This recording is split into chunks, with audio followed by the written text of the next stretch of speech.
बल्कि प्रॉफिट साहब की रिकॉर्डेड ट्रेडिशंस हैं।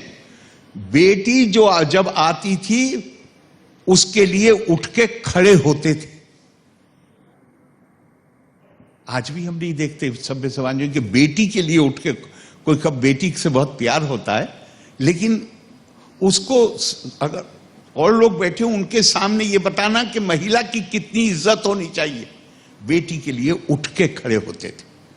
लेकिन हमारा हाल ये है कि कुरान सीधे सीधे कह रहा है कि जिनको तलाक दी जाए उनको का भी गुजारे के लिए भत्ता तलाक देने वाले की जिम्मेदारी होगी।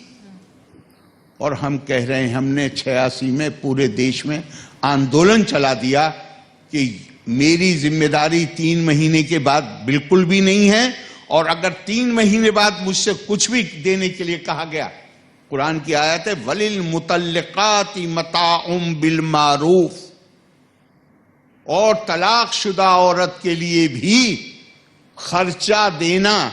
और इसको कोर्ट्स ने कहा कि ये खर्चा तब तक दिया जाएगा जब तक वो या तो दूसरी शादी ना कर ले, या उसकी मौत ना हो जाए, या वो खुद अपने पैरों पे खड़ी ना हो जाए।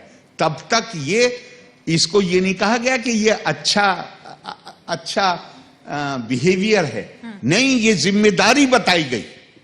लेकिन पूरे देश में आप में तो बहुत लोग वो हैं जो 86 में पैदा भी नहीं हुए होंगे। ऐसे लगता था, और मिनिस्टरों ने हाउस में जब ओवरटर्न किया है जजमेंट को, जो तकरीरें की उसके बचाव में, वो यही कहा कि इतने बड़े बड़ी सभाएं हो रही हैं, हिंसा हो सकती है, शांति व्यवस्था भंग हो सकती है, इसलिए हमारा ये करना मजबूरी। अब आप देखिए, आपकी किताब कह रही है आपसे कि उसको खर्चा उस वक्त तक देना है जब तक वो दूसरी शादी न कर ले, जब तक वो मर ना जाए, या जब तक उसकी अपनी आय के साधन ना हो जाएं। सुप्रीम कोर्ट अपने देश के कानून के अंतर्गत फैसला देता है, लेकिन फैसला देते वक्त ये कह देता है, अगर उसे उन्होंने कहा कुरान का रेफरेंस क्यों दिया? अरे भाई, मैं एक फैसला दे रहा हूं देश के कानून के तहत, लेकिन चूंकि पर्सनल लॉ आपने कहा हुआ है कि रिलीजन से मुताल्लिक है, आप उसके नाम पे उसका विरोध कर रहे हैं। उन्होंने कहा तुम काय का विरोध कर रहे हो, ये तो कुरान में भी लिखा हुआ है। लेकिन ऐसा माहौल बना था, अपने बारे में बात नहीं करना चाहिए, 86 से लेके 89 तक 5 फिजिकल अटैक मेरे ऊपर हुए हैं, और आखिरी जो 89 का नहीं 90 का जो अटैक था, तो जो गाड़ी की पिछली सीट थी वो बदलवानी पड़ी थी, इतना ज्यादा ब्लड निकला था, सर में मेरे रॉड मारी थी। तो ये रिलीजन नहीं सिखाता हमें ये सब। रिलीजन तो हमें सभ्य हमारा आचरण हो, हमारा सिविलाइज्ड बिहेवियर हो, इसकी तालीम देता है। हम अपने स्वार्थों के चलते हर चीज को तोड़ मरोड़ के अपने हक में करना चाहते हैं, ये उसका परिणाम। थैंक यू आरिफ साहब, आपने बहुत अच्छी तरह समझाया। I just want to open 1-2 सवाल। आपने कहा था यू अग्रीड वेरी ग्रेशियसली। 3-4 जितना आपका समय इजाजत है। समय की इजाजत है, otherwise we would love to talk to you. I think Archana and Nilima आगे please. Arif Sahab, you're one of the most erudite and articulate, learned people I've seen. Thank you. And I've met. I just want to ask you, आजकल बहुत controversy चल रही है regarding the remark made by Nupur Sharma. Yes. And there is so much intolerance also regarding it. There was, I saw a very gruesome scene, a video clip of a tailor being slaughtered. Yes. In somewhere in Rajasthan. I just want you to explain that do you think this kind of intolerance should be tolerated, and how can we correct this as part of our society? पहली बात जो मैं ये कहूँगा, जो मैं already बोल चुका हूँ और कई चैनल्स ने उसको कई क्या बाई एंड लार्ज कवर किया है, और मैं 2-3 बार बोल चुका हूँ।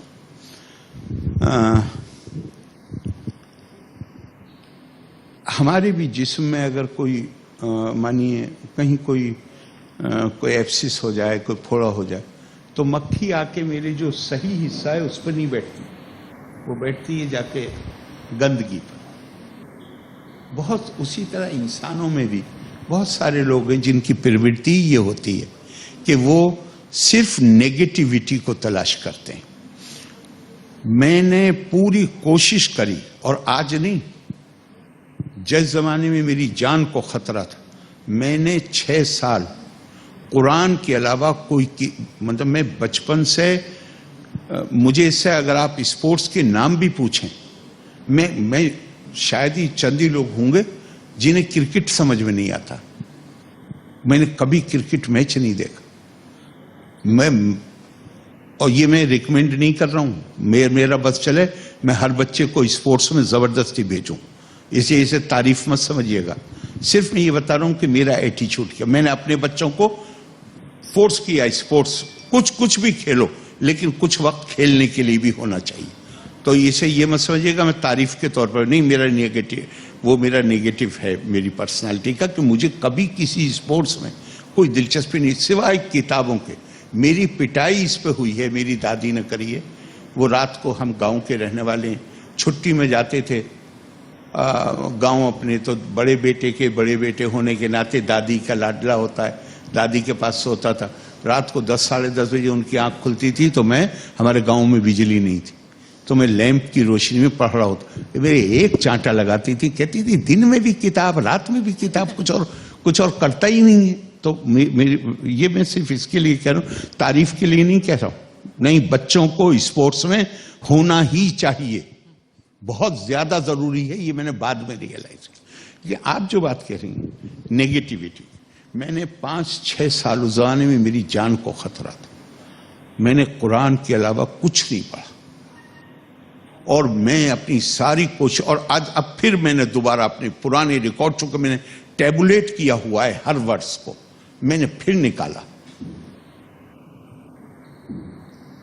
कोई कुरान में जिक्र ही नहीं है, बल्कि जिक्र क्या है, क्या बार बार कहा जाता है, जब कोई ऐसी बात कहे जो तुम्हें बुरी लगती है, तो वहां से उठ के चले जाओ, एंड से पीस टू देम वइजा समीउल लग़वा व आरिदू अनहु।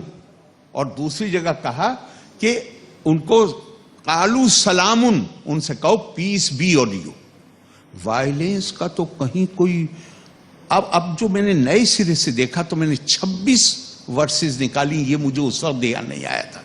मैंने 26 वर्सेस निकाली कुरान की, जिसमें बार बार ये कहा जाता है, जब तुम कोई ऐसी बात सुनो जो हर्टफुल हो, वहां से उठ के चले जाओ। सही एडवाइस आपने की। और कहीं भी नहीं, लेकिन हम इससे इनकार नहीं कर सकते कि जो चीज, जो किताब को कुरान, इस मुसलमानों का स्क्रिप्चर अलग चीज है और कानून की किताब अलग है। जिन लोगों ने कानून लिखा है उसमें यह है, इससे इनकार नहीं कर सकते। और न सिर्फ ये है, मैं अभी बोला हूं थोड़ी देर पहले, न सिर्फ ये है कानून की किताब में, बल्कि हमारे हिंदुस्तान शायद 1-2 मुल्कों में है दुनिया के, जहां हम अपने मदरसों को, इसकी ये बहुत महत्वपूर्ण है, जहां हमारे यहां के मदरसे उसको पढ़ाते हैं। अब बच्चा आता है, उसको कहा ये खुदा का कानून है, खुदा की किताब है, ये उससे बिल्कुल टकराता है, लेकिन वो कम उम्र का बच्चा, उसको कहा ये खुदा का कानून है, और वो फिर क्या करता है, पहले वो किताब को उठाता है, उसको किस करता है, माथे से लगाता है और फिर पढ़ता है। वो ये नहीं जानता कि ये इंसानों ने की रायें हैं जो उस जमाने में लिखी गई हैं, जिस जमाने में मुसलमानों का दुनिया में सिंगल सुपर पावर थे 500 साल से ज्यादा।